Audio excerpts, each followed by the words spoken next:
Good morning, everybody. Good morning, everyone. So my name is Professor Paul Lalvani. I'm the Executive Director for Empower Swiss, based out of Geneva, and we focus on workforce strengthening, capacity building for pharmaceutical manufacturing, regulatory, and supply chain. Just before I introduce my esteemed co-moderator, I'd like to apologize. I know we are running late, so thank you for being here. And there's also some last-minute changes in some of the panelists. But despite that, we have an excellent group of panelists over here, and you'll get to hear their experiences. So with that, I'd like to introduce somebody, a personality, I think that's the best word, that you all know. We have His Excellency Michel Sidibé with a long list of accolades, but here what he brings, thank you. Here specifically what he brings is his acceleration of continental mechanisms of access to medicines through catalyzing regulation and other mechanisms. So with that, I invite His Excellency for his opening remarks. Thank you. Thank you very much, Paul. Sorry, I will speak in French. Vous savez, la question qui nous interpelle aujourd'hui, souveraineté médicamenteuse en Afrique, n'est pas simplement une question technique. Pour moi, c'est une question de justice sociale, c'est une question de dignité du continent, c'est une question de redistribution des opportunités entre le Nord et le Sud, et c'est aussi principalement une question de regain de souveraineté. Et je vais peut-être rebondir sur cette question en me rappelant tout simplement d'une petite histoire. Quand j'étais ministre de la Santé au Mali, j'ai rencontré une dame par hasard. Je visitais un centre et cette dame, elle était avec son enfant qui était malade. Elle est passée par 2 ou 3 pharmacies. Elle n'a pas trouvé, les médicaments n'étaient pas disponibles. Après avoir visité ces pharmacies, elle a été, bien sûr, s'adresser à ce qu'on appelle communément la pharmacie par terre pour voir si elle pouvait trouver parce qu'elle voulait réellement sauver son enfant. Ensuite, elle a fini son parcours encore au village pour rechercher un traditionnel qui pouvait l'aider à sauver cet enfant. Donc, ce que je voudrais dire par là, c'est tout un parcours. Et ce parcours, il nous lie, bien sûr, pas seulement à la production au niveau global, il nous lie aussi au problème des faux médicaments, il nous lie aussi au lien entre tout ce qui est traditionnel et comment valoriser ces différents ponts. Et donc, les discussions que nous allons avoir aujourd'hui sont bien sûr liées essentiellement à la question de la dépendance. Et je ne voudrais pas revenir sur tous les chiffres que vous connaissez. On importe pratiquement 99% de nos vaccins, plus de 80% de nos médicaments, la plupart de nos produits, bien sûr, de santé.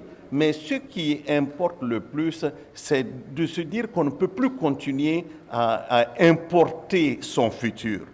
Le vrai problème, c'est ça. On ne peut pas continuer à croire qu'on peut importer notre futur et assurer en définitive une souveraineté sanitaire sur ce continent. Donc, il y a des espoirs, bien sûr, et ça, je voudrais insister là-dessus. Le Sénégal, avec la PNA et Teranga Pharma, on aura l'opportunité. L'Égypte, pionnière dans la fabrication locale, et nous avons la CAM avec nous. Ce sont des espoirs qui naissent et je voudrais ajouter à cela tout le processus de ratification de l'Agence africaine du médicament et aussi le fait qu'aujourd'hui cette agence est en train d'être opérationnelle.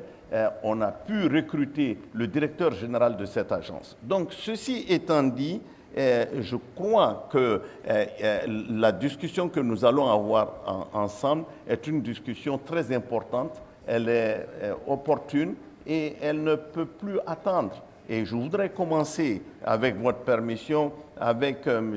Azer. Malheureusement, Azer, on n'a pas beaucoup de temps, comme vous pouvez l'imaginer, et je tiens à remercier les personnes qui ont bien pris leur temps pour venir nous écouter. Mais Azer, comme vous savez, il est bien sûr directeur exécutif de l'ACAM, et donc qui consiste vraiment à gérer pratiquement une vision continentale en termes d'approvisionnement du marché africain et voir comment on peut améliorer ces circuits d'approvisionnement sur le continent. Vous jouez un rôle clé dans l'approvisionnement, je viens de le mentionner. Comment, selon vous, peut-on assurer un approvisionnement adéquat et équitable du marché africain dans la perspective, bien sûr, d'une souveraineté médicamenteuse? Merci à Son Excellence, M. Michel Sidibé. Et je voudrais saisir cette opportunité aussi pour saluer l'ensemble des participants et particulièrement le professeur Awamari Kolsek. Et avant de répondre à cette question, permettez-moi également de saluer la présence parmi nous de Dr Annette Seck, qui fut ministre déléguée au Sénégalais de l'étranger, mais également ancienne directrice générale de la pharmacie nationale d'approvisionnement. C'est quelqu'un avec qui j'ai fait mes pas, donc avec qui j'ai beaucoup appris et c'est un honneur pour moi de savoir qu'elle est dans cette salle pendant que je parle. Alors, pour revenir sur la question qui m'a été posée relativement donc à cette question de souveraineté de marché, mais également sur l'avenir de la chaîne d'approvisionnement. Alors, la question souligne 3 points assez essentiels qu'il faut bien nuancer. Quand on parle de souveraineté, à tort ou à travers, parfois on pense que la souveraineté, c'est de vivre en autarcie, c'est de vivre en toute indépendance sans les autres. Non. La souveraineté, elle s'entend par la capacité que nous avons à définir nos propres politiques. Et sur le segment de la pharmacie, elle sous-tend que nous pouvons définir nos propres politiques pharmaceutiques. Ça ne veut pas dire qu'on ne peut pas vivre ou on ne doit pas vivre en collaboration ou en relation avec l'extérieur. Mais c'est nous qui définissons nos politiques pharmaceutiques. Donc, en matière de production, en matière d'approvisionnement, mais aussi en fonction de nos besoins pour répondre aux sollicitations des populations et des patients. Deuxièmement, je voudrais aussi souligner que la question touche aussi un point assez important qui concerne le marché. Le marché, pour moi, comme j'aime à le dire, les centrales d'achat sont le marché du médicament en Afrique. On parle beaucoup de production, on parle beaucoup d'achats groupés, il y a tellement d'initiatives qui naissent sur le continent et personne ne parle de la structuration du marché. Et cette structuration du marché, c'est d'abord les centrales d'achat, c'est d'abord les missions que les politiques pharmaceutiques ont confiées à leur structure nationale pour gérer l'approvisionnement pharmaceutique. Et le troisième point sur lequel je voudrais aussi souligner avant de répondre dans le fond à la question, c'est la question de l'approvisionnement adéquat. L'approvisionnement adéquat fait aussi référence à l'approvisionnement de ce dont nous avons besoin, qui correspond vraiment à nos besoins, à nos priorités, etc. Et donc, je voudrais aussi nuancer le fait que la souveraineté pharmaceutique ne s'oppose pas au marché. Nos États sont souverains, nos frontières sont souveraines, mais nos frontières ne sont pas un marché. Donc il est important de nuancer le fait que souveraineté et marché, il n'y a pas de cause il n'y a pas de causalité directe entre ces deux notions, mais il y a aussi de la complémentarité en ce qui concerne le marché.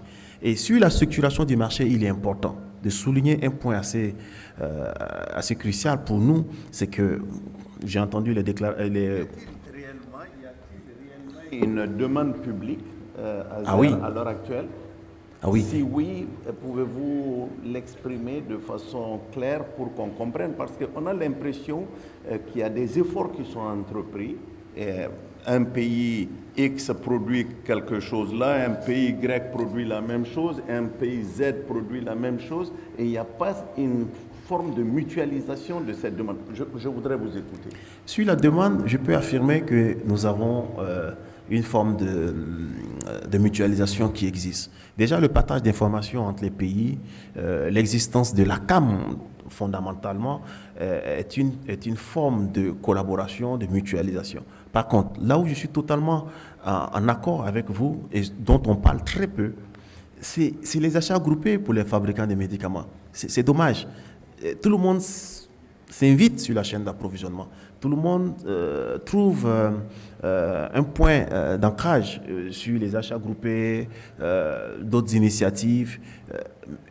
Mais qui soutient la production locale? Qui soutient en termes d'initiatives coordonnées continentales la nécessité, par exemple, pour que toutes les unités qui existent, qui fabriquent les mêmes items, puissent avoir, par exemple, des achats groupés d'API.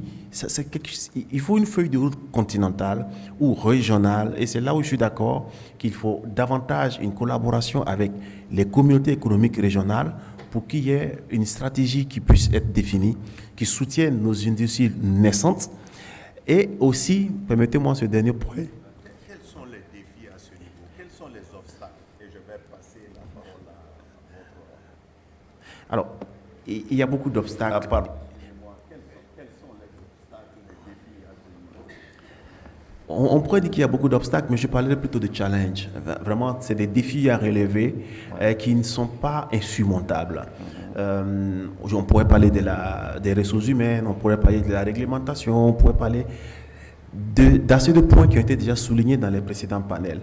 Mais pour moi, c'est la nécessité d'avoir une politique régionale, sous-régionale ou continentale pharmaceutique en matière de production et secondairement en matière de structuration du marché. On ne peut pas parler de production, de distribution sans inviter tous les acteurs autour d'une table pour définir ensemble une stratégie. Il y a le rôle du politique, il y a le rôle des acteurs de la chaîne d'approvisionnement, mais il y a aussi la nécessité qu'à l'échelle continentale, il y ait une feuille de route, une stratégie qui peut être définie. Comme vous l'avez bien souligné, la création peut-être des hubs de production des API, la création peut-être de hubs régionaux de production de certains items dont nous avons besoin dans le cadre de notre souveraineté.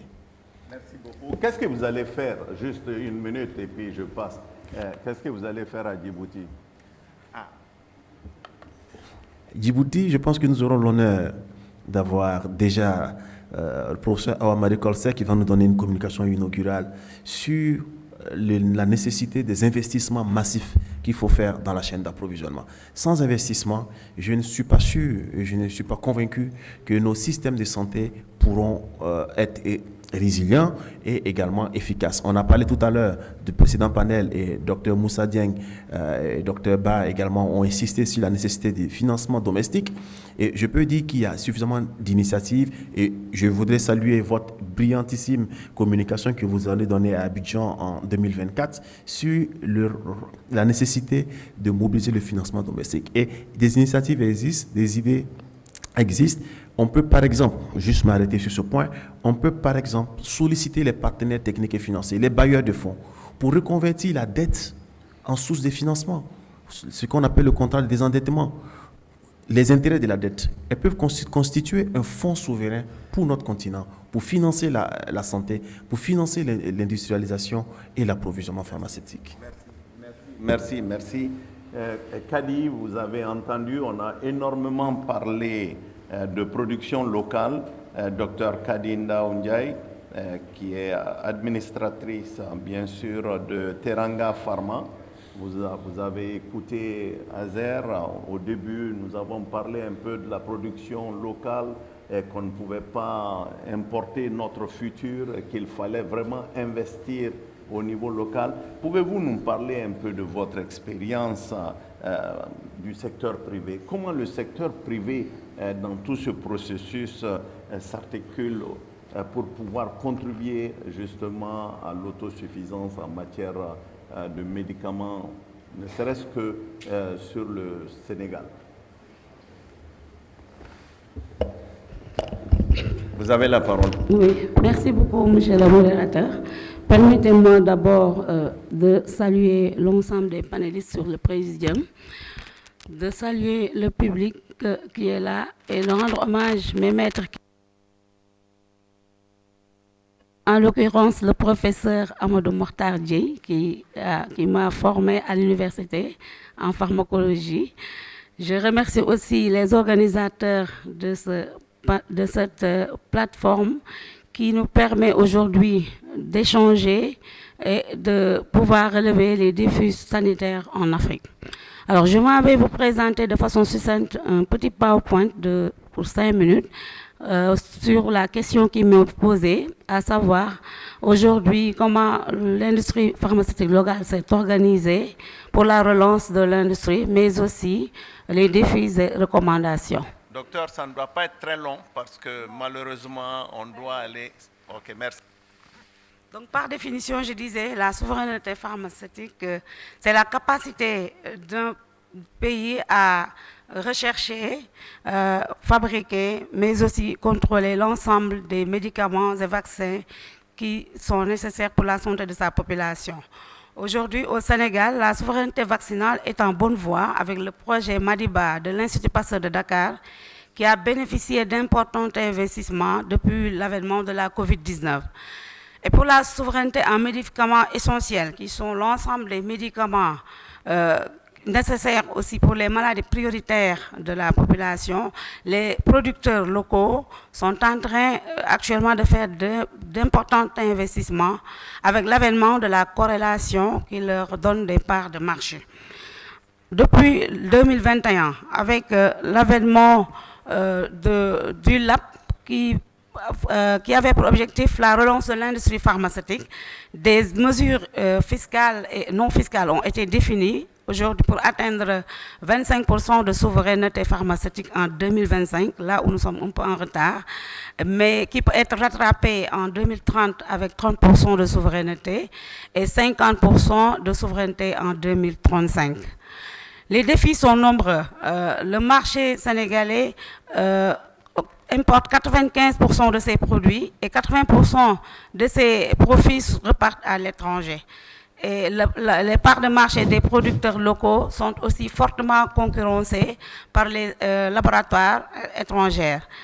Le régime fiscal et douanier aussi est largement favorable aux importations puisque les médicaments sont exonérés de toute taxe contrairement aux intrants pour la production locale. Le coût de l'énergie est très élevé pour les producteurs locaux, 183 francs le kilowatt-heure en cours plein pour les industries locales, alors qu'en Côte d'Ivoire, qui est notre voisin, 65 francs seulement le kilowatt-heure. La distribution pharmaceutique, comme vient de le dire tout à l'heure Dr Sidibé, en Afrique francophone est dominée par 2 acteurs internationaux qui sont en France, ce qui augmente le délai d'approvisionnement, mais aussi le coût du médicament. L'obtention d'arrêtés et d'autorisation par les producteurs locaux connaissent des lenteurs et des lourdeurs administratives qui ralentissent aujourd'hui l'exploitation. C'est pas bien affiché. Alors, pour les recommandations à l'égard du ministère de la Santé et de l'Hygiène publique, la mise en place de centrales d'achat est une nécessité. Cette mise en place de centrales d'achat pourrait diminuer le parcours du médicament entre le fabricant et le fournisseur. Déléguer la signature des arrêtés et des autorisations à l'ARP pourrait diminuer le temps d'attente des producteurs locaux. La mise en place d'un contrat quinquennal d'approvisionnement avec la CNPNA, la commande publique, pourrait augmenter le volume de vente des producteurs locaux. Renforcer la corrélation, qui est une mesure incitative très importante, pourrait augmenter le volume de production. Et l'accélération et le renforcement pour la mise en œuvre d'appels locaux est aussi nécessaire pour l'augmentation de cette production. Alors, la primauté de la prescription en général, des produits fabriqués localement, mais aussi des produits remboursés par la CSU, pourrait aussi inciter à l'augmentation de volume des producteurs locaux. Alors, pour le ministère des Finances et du Budget, nous demandons un statut d'entreprise défiscalisée pendant 5 ans, ce qui pourrait aider ces industries locales à avoir une bonne assise, contrairement à ce que propose le Code des investissements qui donne 40% seulement des entreprises, pour les entreprises. À défaut de cette statut d'entreprise défiscalisée, les avantages du Code des investissements doivent être accordés d'office aux industries pharmaceutiques pour l'atteinte des objectifs de souveraineté, mais aussi on devrait restaurer l'équité fiscale par une exonération totale de la TVA sur l'acquisition des matières premières, des articles de conditionnement, des réactifs de laboratoire, des équipements qui entrent dans la chaîne de production. Pour le ministère toujours des Finances et du Budget, un crédit d'impôt de 100% devrait être alloué aux industries locales pendant 5 ans, puisque la souveraineté pharmaceutique est élevée au rang de priorité nationale. Alors, créer un régime douanier spécifique pour l'industrie pharmaceutique et mettre en place une ligne de crédit d'1 milliard par entreprise au niveau du FONGIP pourrait aider à financer les opérations d'exploitation des industriels locaux. La délivrance d'un bail emphytéotique pour lever des fonds devrait être automatique pour permettre d'augmenter les lignes de production et d'avoir des garanties au niveau des banques. Alors, pour le ministère de l'Énergie, nous proposons d'accorder au moins 100 francs de subvention pour le kilowattheure en cours d'heure pleine, en attendant l'impact du gaz to power que nous a promis les nouvelles autorités, mais aussi faciliter la mise en place de centrales solaires pour l'efficacité énergétique permettrait de réduire le coût de l'énergie, mais aussi le coût du médicament. Alors, l'impact de ces recommandations sont très grands pour l'État du Sénégal. En 2035, une économie de sortie de devises d'au moins 100 milliards pourrait être effectuée. Plus de 10 000 emplois directs pourraient être créés par les industries locales. Et en l'an 5, une rentrée de devises, même à l'export, pourrait être obtenue. Et en l'an 6, 6 milliards d'impôts pourraient être collectés et 30 milliards en l'an 10. Donc, pour l'atteinte des objectifs de 50% de souveraineté d'ici 2030, avec les autorités et l'engagement des acteurs, pourrait être possible d'ici 2030. Je vous remercie de votre aimable attention. Merci Kadi. Je commençais à avoir peur, mais je pense que vous avez respecté réellement le temps. Je voudrais vous poser une question ou deux, si vous voulez bien. Vous avez présenté, disons, une présentation qui est assez compréhensible et qui nous montre un peu le parcours. Mais je voudrais savoir si vous aviez 2 obstacles à partager avec nous et une recommandation pour que le secteur privé soit mieux pris en compte dans toute l'approche de souveraineté médicamenteuse de l'Union africaine. Qu'est-ce que vous nous proposerez? Merci beaucoup, monsieur le modérateur. Je pense que, comme l'a dit mes prédécesseurs, aujourd'hui, il urge de mutualiser nos forces au niveau africain, parce qu'aujourd'hui, si chaque pays... Voilà, je disais que si chaque pays essaie de produire les mêmes molécules que le pays voisin, les pays qui sont dans la zone CEDEAO font presque 400 millions d'habitants. Si aujourd'hui on mutualisait nos forces et que chaque pays essaie de produire des molécules définies, ça pourrait permettre à l'Afrique et aux pays de l'Afrique de l'Ouest de décoller très rapidement et que les médicaments dont on a besoin dans la zone pourraient être très rapidement produits localement. Alors, au Sénégal, par exemple, le principal obstacle, comme je l'ai dit, c'est déjà les documents administratifs qui traînent une lenteur et une lourdeur. Mais avec l'avènement de l'ARP, il y a quelques améliorations qu'il faut vraiment augmenter, mais aussi le coût de l'énergie. C'est ça rend incompétitif la production locale, puisque l'énergie est très chère et ça impacte sur le coût du médicament. Voilà. Azer, juste à parler de l'ACAM, est-ce que vous avez une relation avec l'ACAM? Je crois que vous n'avez pas rebondi, c'est que ça ne vous dit pas grand-chose. L'ACAM. Avec la CNPNA? Non, avec vous, les producteurs privés. Vous êtes en train de vous battre. Eux, ils organisent les marchés, ils essayent d'acheter les médicaments, ils essayent de faire en sorte que l'approvisionnement se fasse. Quel est le lien entre vous? D'un côté, on produit, d'un côté, il y en a qui se battent pour organiser le marché et faire en sorte que l'approvisionnement... Y a-t-il un lien? Oui, je pense qu'il devrait avoir un lien, mais comme nous le savons, c'est des industries nouvelles. On vient juste de se mettre en place. On se bat pour commencer la production complète, le full process. Et je pense que ça viendra le fait d'avoir ce partenariat avec la CAM pour pouvoir entrer dans le marché. OK. Donc, je pense que l'ACAM a entendu et vous savez aussi que l'ACAM existe.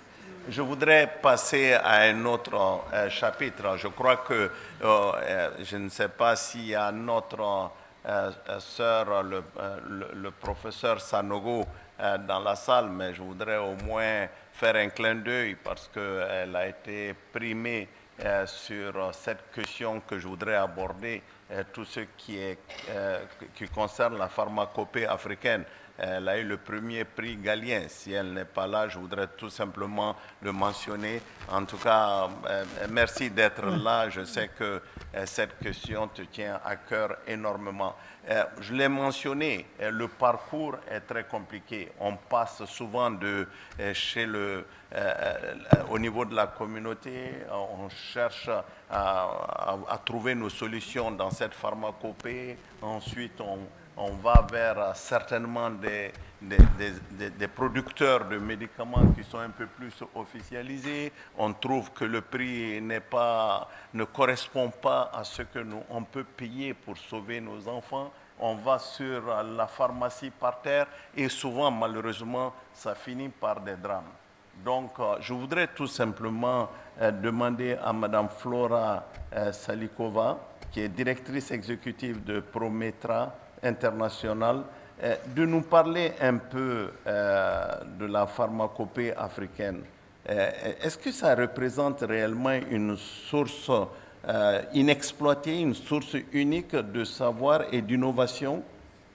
Comment vous pensez qu'on peut intégrer ces connaissances-là traditionnelles dans la recherche et la production locale des médicaments? Bonjour à tous. D'abord, je voudrais vraiment vous remercier pour cette invitation. Je suis très honorée d'être ici aujourd'hui pour représenter Prometra International. Donc, Prometra, c'est Promotion des médecines et traditions africaines, que j'ai l'honneur de représenter ici aujourd'hui. Je vous remercie, Monsieur le modérateur, pour la pertinence de cette question. Mais si vous me le permettez, j'aimerais la modifier un peu. Merci beaucoup. Je pense que la bonne question serait, est-ce que l'Afrique aimerait faire la promotion de la médecine africaine? Je m'explique. Nous, par exemple, à Prometra, depuis 1996, nous nous battons pour la légalisation de cette médecine africaine, sans résultat. Nous avons créé un centre expérimental de médecine traditionnelle à Fatick. Un centre qui fait 90% de bons résultats. Pourtant, aucun ministre de la Santé n'y a mis pied. Aucun ministre de la Santé n'y s'y est intéressé. Et ce n'est pas moi qui le dis, l'OMS le dit.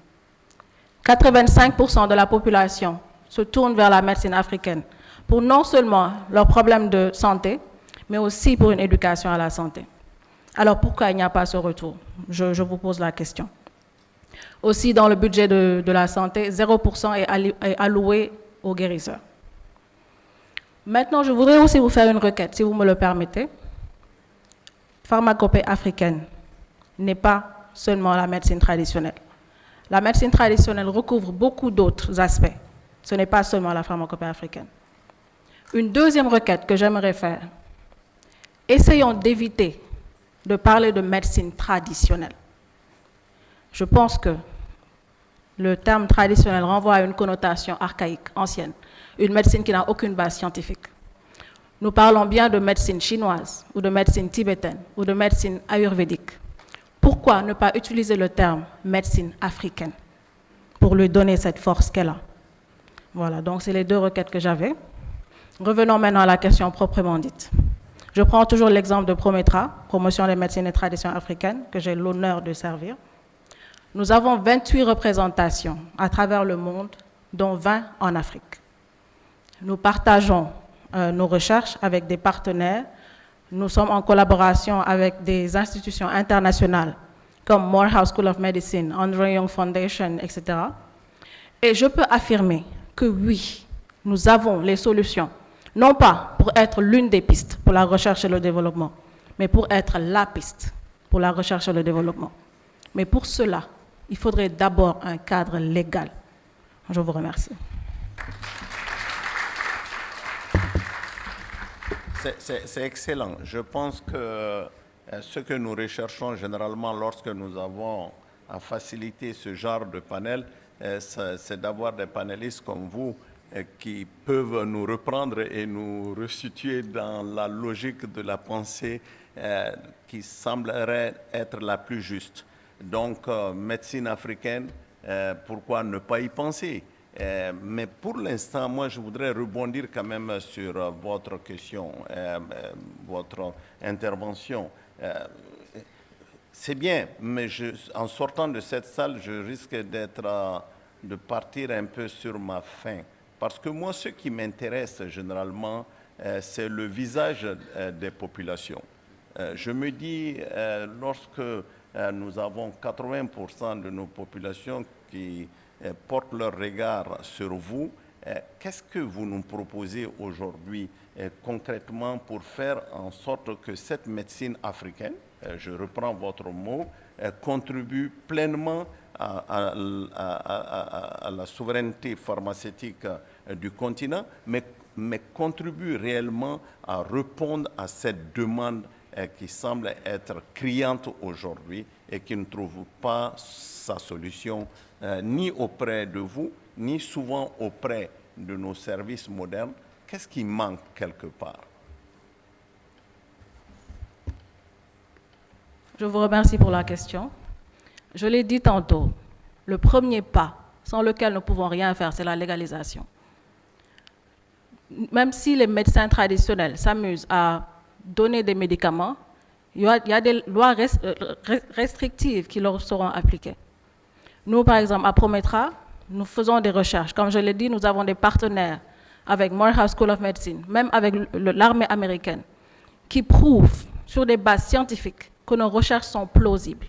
Nous avons plus de 31 brevets, que nous les avons là sous la main.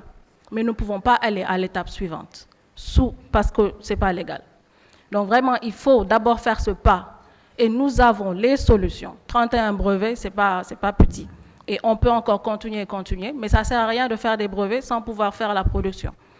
Donc vraiment, nous appelons les gouvernements pour nous aider à faire ce pas et vraiment participer au développement sanitaire du pays. Merci. Merci beaucoup. Et je pense que l'existence de l'Agence africaine du médicament, quelque part, pourrait constituer un point d'entrée, même un ancrage assez solide pour vous dans le futur. Une des, disons, des options que j'avais proposées lorsque je faisais le plaidoyer pour la ratification de l'agence, c'était justement de ne pas oublier cette médecine africaine. J'essaie de m'ajuster à vos termes, de ne pas oublier cette médecine africaine. Et je crois que AMA peut jouer un rôle important. Je voudrais peut-être donner la parole à mon cher ami Paul pour qu'il puisse continuer cette modération. En tout cas, je vous remercie très sincèrement d'avoir rebondi sur les petites questions que je vous ai posées.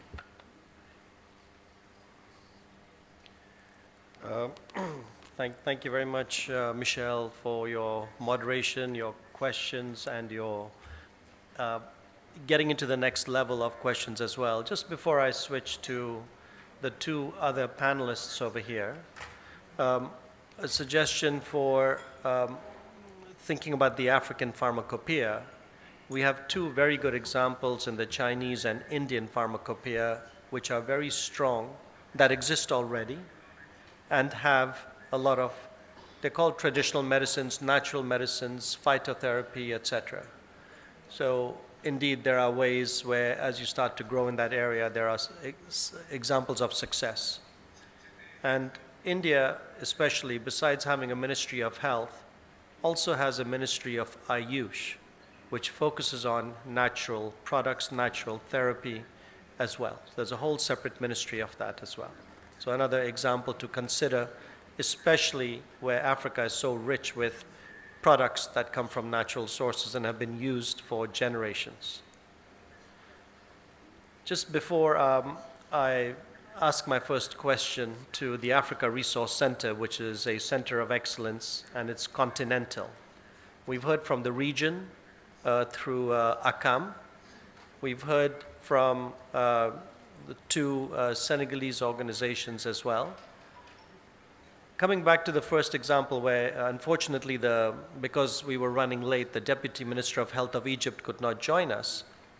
But we've been talking about African sovereignty in terms of medicines. Egypt not only is at 70–80% local manufacturing, it's actually exporting medicines to developed countries. So that's the vision to think of, is not only an African continent is exporting leather, clothes, textiles, so many raw materials when it comes to food products, but we already have examples, very much like India, China, and other countries, where African nations are exporting to developed markets in Europe and even to the US. So let's keep that in mind. We already have the skill sets. How can we leverage Egypt, which is part of Middle East, North Africa, it's part of the African Union, but often not leveraged enough. The Sahara seems to divide the northern countries from the rest of them. But there's a lot of skill sets there that we can leverage. Coming to the Africa Resource Center, they are experts in and have been supporting multiple countries in the continent on access to medicines, procurement and supply chain.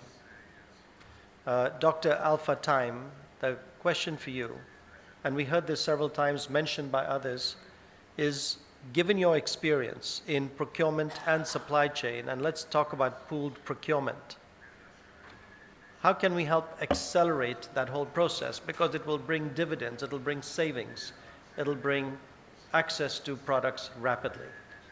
So, Dr. Time, over to you. Thanks a lot, Professor. Je vous remercie encore une fois.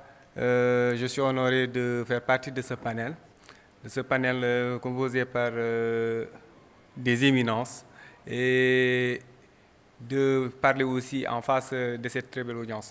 Vous venez de me poser quand même une question que je pourrais donner une réponse et une vue externe. En tant qu'organisation non gouvernementale spécialisée dans la chaîne d'approvisionnement et qui appuie environ 12 pays en Afrique.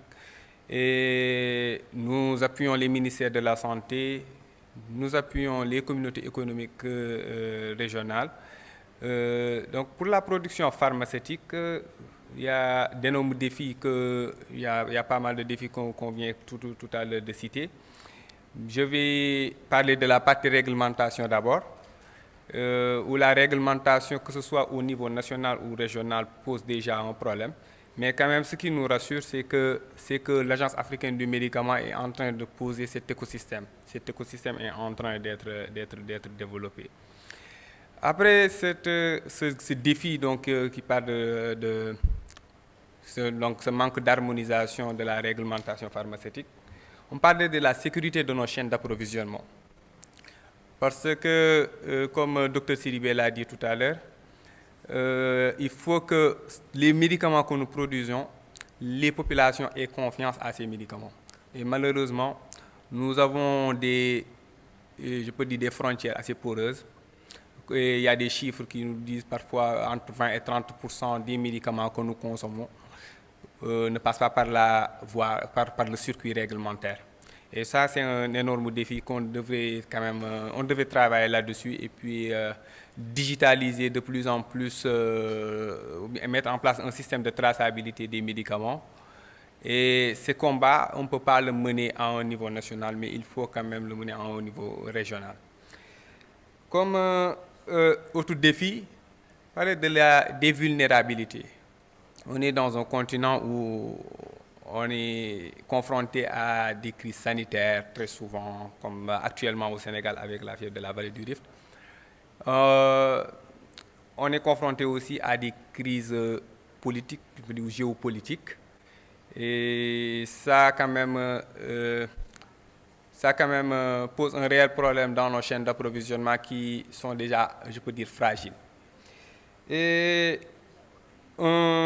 il y a une question tout à l'heure que Dr Sidibé a posée à notre panéliste de Teranga Pharma. Et cette question m'a vraiment interpellé. Il a demandé à notre panéliste est-ce que Teranga Pharma, il collabore avec l'ACAM. Et là, apparemment, elle ne connaît pas trop l'ACAM. Je pense que c'est la première fois peut-être qu'elle l'entend. Et ce manque de coordination entre le secteur public et le secteur privé en Afrique, et que ce soit au niveau régional, que ce soit au niveau national, pose un réel problème. Donc ça, il y a la question même de la compréhension de la santé publique. Quand on parle de santé publique, les gens pensent parfois au secteur public, alors que, par exemple, si tu prends le cas du Sénégal, où plus de 70% des médicaments donc, sont distribués par le secteur privé. Donc comment on peut travailler sur la distribution au dernier kilomètre des médicaments tout en ne pas inclure le secteur privé. Donc cette coordination entre le secteur privé et le secteur public doit commencer déjà à un niveau national en mettant en place peut-être les structures de gouvernance qu'il faut pour pouvoir aussi faire l'extension vers le niveau régional. Et il y a le financement de la chaîne d'approvisionnement. Dans aucun plan national de développement sanitaire, donc la chaîne d'approvisionnement n'accorde aucune, il n'y a pas une assez grande importance qui est accordée à la chaîne d'approvisionnement. Et la structuration même du financement de la chaîne d'approvisionnement pose problème. Et vous pouvez chercher dans tous les moteurs de recherche, mais vous ne trouverez pas de documents qui parlent de financement de la chaîne d'approvisionnement. Et tout récemment, avec le retrait de l'USAID, on vient de se rendre compte à quel point il était important d'avoir cette cartographie. La main-d'œuvre spécialisée. Nos industriels, un problème qui se pose, c'est-à-dire qu'ils lancent des appels d'offres, ils ne trouvent pas preneur. Il n'y a pas de main-d'œuvre spécialisée dans l'industrie pharmaceutique en Afrique, et particulièrement dans nos pays subsahariens. Et nous sommes dans un secteur qui est assez dynamique. Donc il va falloir prendre les devants. Et là, en termes de recommandations, ce serait bien qu'on ait des observatoires métiers de l'industrie pharmaceutique qui surveillent le marché du travail et puis peuvent se projeter, anticiper sur les métiers de demain pour qu'on puisse quand même... Parce qu'on parle beaucoup de médicaments génériques, tout ça, mais c'est vrai que dans les années à venir, on parlera de la thérapie génique et donc toutes ces thérapies innovantes. Je vais m'en arrêter là, professeur Paul. Merci beaucoup encore une fois. Thank you. Dr. Time, one follow-up question. We heard lots of challenges that you mentioned. And as a Empower ARC partner, we're aware of that as well. Let me push you further and ask, pooled procurement, what would some quick solutions that you could recommend? I realize quick in an activity like this is complex, but could you suggest one or two actions that you recommend that we should all be taking? Merci beaucoup, professeur Paul. Je pense que vous venez de le mentionner, le pool procurement, les mécanismes d'achat groupé. Il y a plein d'initiatives qui sont en train d'être lancées, que ce soit avec l'Organisation ouest-africaine de la santé, que ce soit avec l'UNECA de l'autre côté, que ce soit les îles aussi, ils ont un mécanisme d'achat groupé. Et c'est des initiatives qu'on parle depuis des décennies, mais malheureusement, ça tarde à être concrétisé. D'où l'importance de travailler sur l'accès au marché que M. Azer parlait tout à l'heure. Et donc, il faut un marché qu'il faut construire tout déjà. Et c'est ce marché même qui servira plus tard donc, de cible pour l'industrie pharmaceutique en Afrique. Et pour ces mécanismes de pool procurement, donc, il faut que déjà à un niveau réglementaire régler pas mal de problèmes. Parce que sans cette harmonisation de la réglementation, malheureusement, toutes ces initiatives vont vraiment tarder à émerger. Merci. Thank you. I just want to highlight to the audience and to the speakers that West Africa is the only region that has an organization like ACAM, where the central medical stores of about 22 or 24 countries have come together and have agreed to coordinate their activities. So if there's any community that's likely to succeed in pooled procurement rapidly, it's the West African region and the Francophone region, where ACAM is part of this. And we have Senegal as, I think, one of the only Francophone, at least on this side, maturity level 3 for the regulatory authority. There's still, on the continent, less than 10 maturity level 3 regulatory agencies, and Senegal is one of them. So again, we have the mechanisms to really make the changes and the difference. Dr. Time, thank you very much. Let me move to the last panelist over here. And we have Dr. Alfred Tali Sen, and he is from the SEN PNR, the Procurement Supply Chain Organization. And what's interesting over there is, and we've been working closely with them over the years, both in terms of technical support and from a leadership point of view. There's a target of 50% local production and local procurement by 2050. Some other countries have 2040, where they have more advanced manufacturers, etc. Senegal, from what I understand, has 5 manufacturers today, so there's a lot of growth to be done. The PNR has, that was interesting, which I'd like to highlight to the audience. The PNR has transformed into a public, industrial, and commercial establishment, and it has set up a pharmaceutical delivery unit. And we heard about that earlier this morning as well. This is a complete DNA change from its original entity. So what I'd like to hear is, what progress have you made in this? And what achievements, progress/achievements, and where might you need some additional support to achieve your goals? Thank you.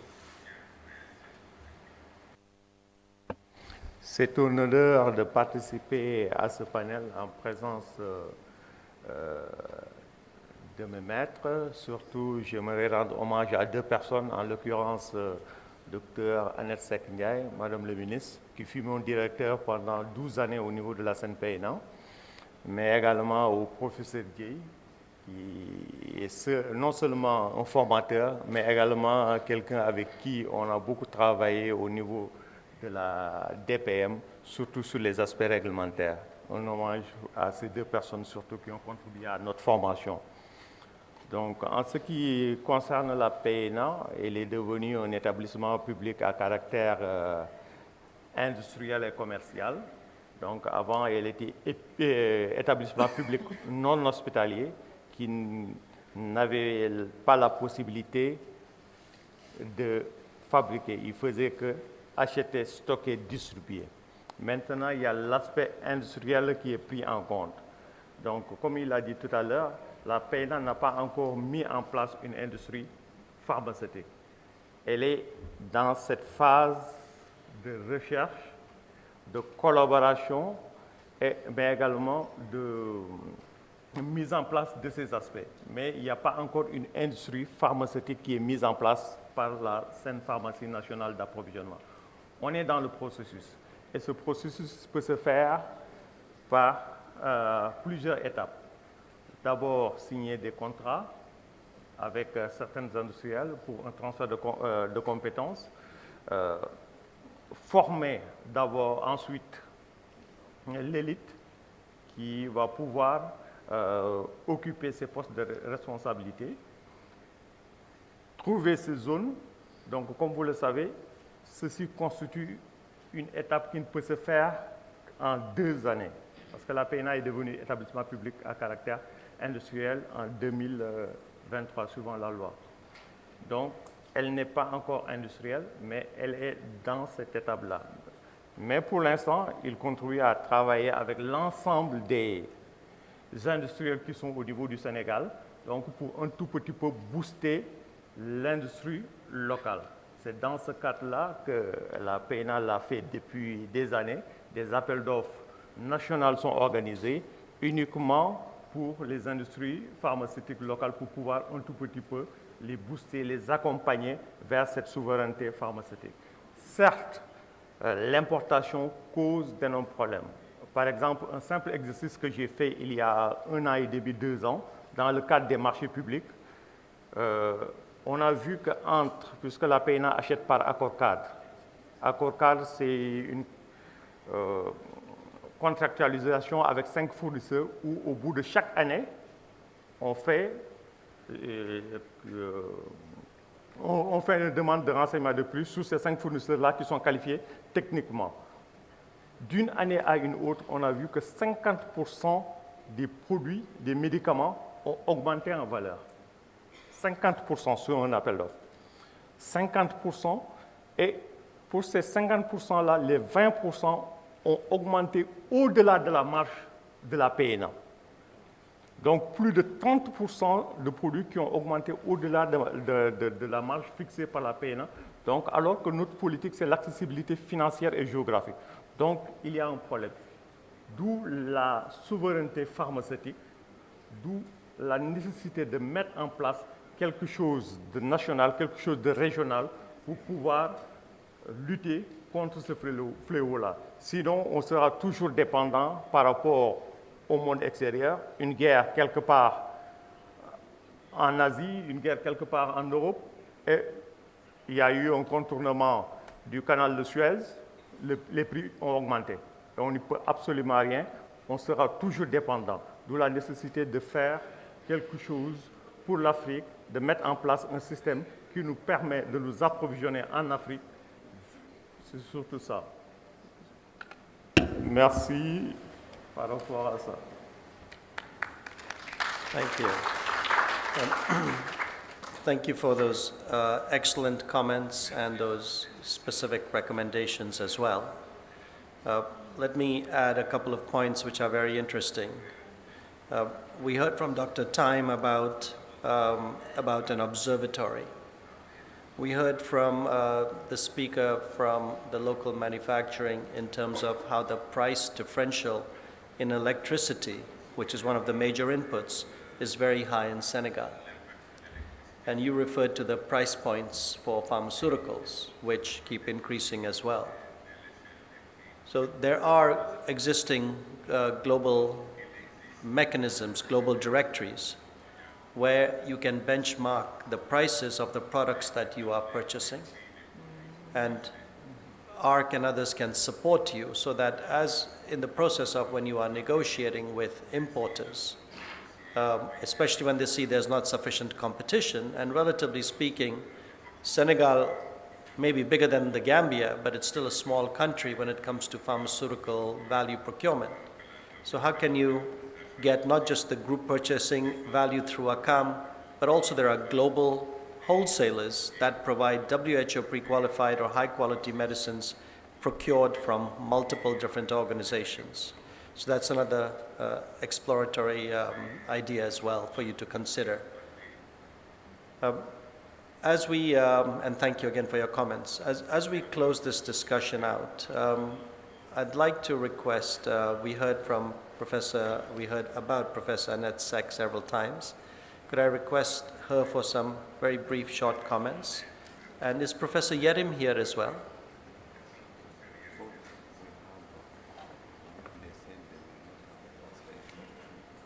Oh, from that point, please ask. So, I think the translation is there. So could I just request you to maybe make a comment over there, unless there's a micro? Where is Yerim? Ah, vous prenez. Yeah. On vient de nous informer qu'il n'y aura plus de traduction. Donc, je voulais tout simplement demander si vous pouvez peut-être prendre au moins 2 questions ou 2 interventions au maximum. On a commencé avec 45 minutes de retard, ce qui est dommage. Ce n'est pas de votre faute. Votre intérêt était dans ce panel, mais malheureusement, il semblerait qu'il n'y a plus de traduction pour les anglophones surtout. Merci. Merci, M. Lavallée. Merci à M. le ministre Michel, que je retrouve toujours avec beaucoup de plaisir, et à tous les intervenants, notamment mes collaborateurs et mes confrères. J'ai juste quelques 2 ou 3 mots. D'abord, concernant l'industrie pharmaceutique locale. Je suis toujours frustrée quand on parle de cette industrie pharmaceutique locale. Parce que quand je commençais dans le secteur en 1990, il y a 35 ans de cela, on parlait déjà de l'industrie pharmaceutique locale, de son développement, de l'importation de 90% des médicaments. Et aujourd'hui encore, on en parle. Et je suis donc toujours frustrée.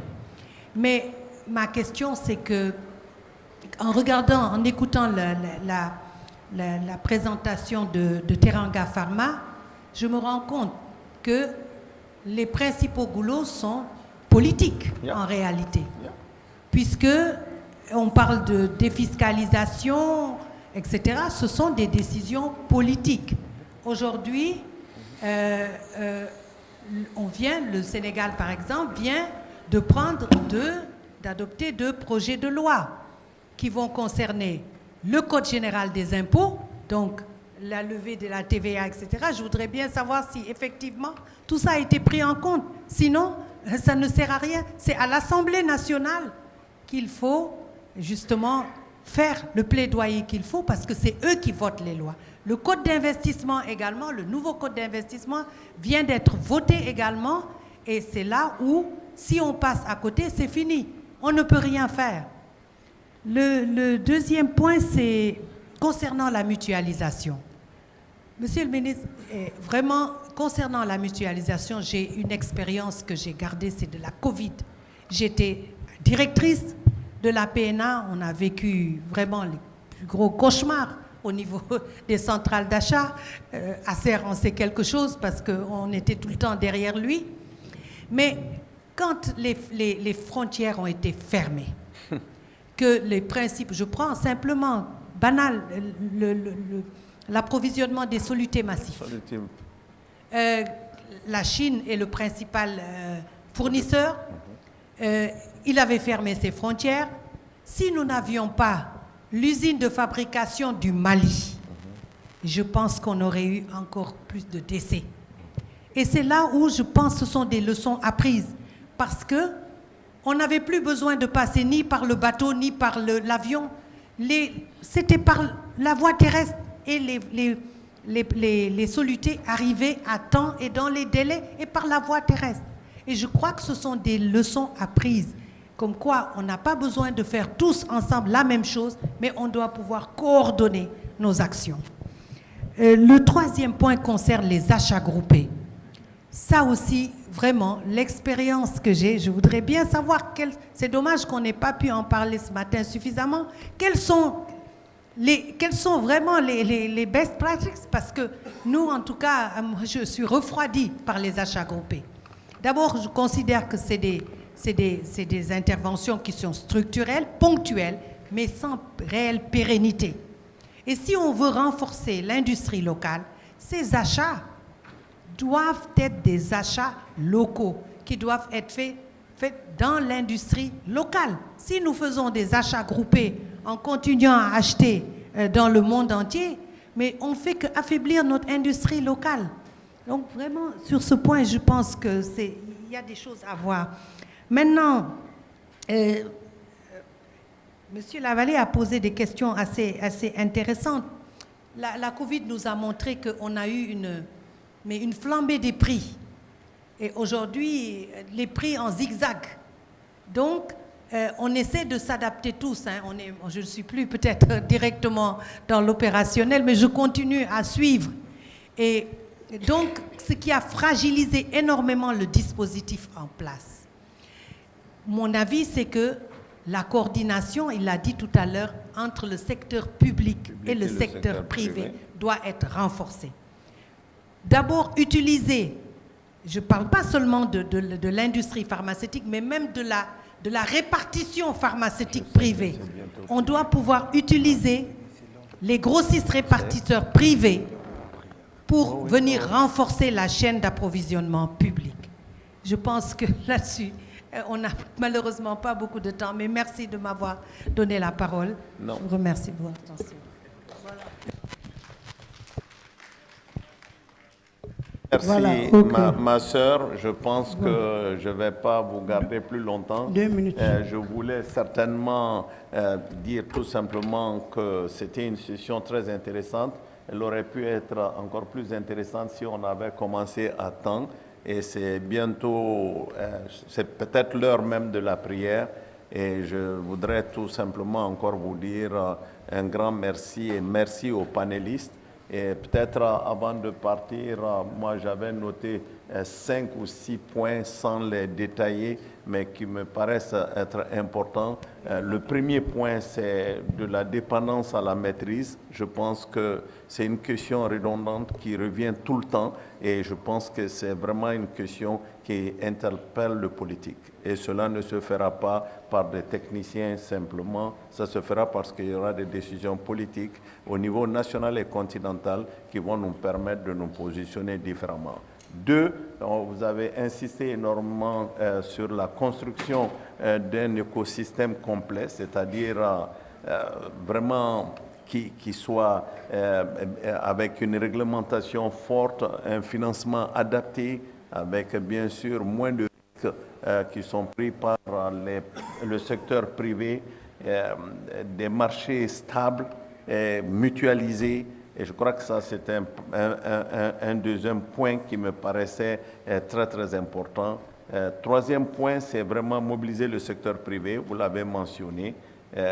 Quatrième point, c'est valoriser la pharmacopée africaine. On devrait prendre une session vraiment entière sur cette question-là. Donc la médecine africaine, ça, je crois que c'est quelque chose de très, très important. Et au moins, je pars de là avec ce message-là. Et puis, finalement, certainement, penser continentale et agir local. Chaque pays ne doit pas tout produire. Je crois que c'est vraiment, c'est le signe même de l'échec de notre effort collectif pour aller vers une réelle cohérence de nos marchés et permettre justement d'avoir des complémentarités au niveau régional qui vont nous permettre de nous imposer au niveau mondial. Impossible pour nous d'agir dans des espaces isolés et ne pas tenir compte de l'espace global. Je vous remercie. Et je sais que vous voulez juste dire un mot. Avant de partir, je vous donne ce mot.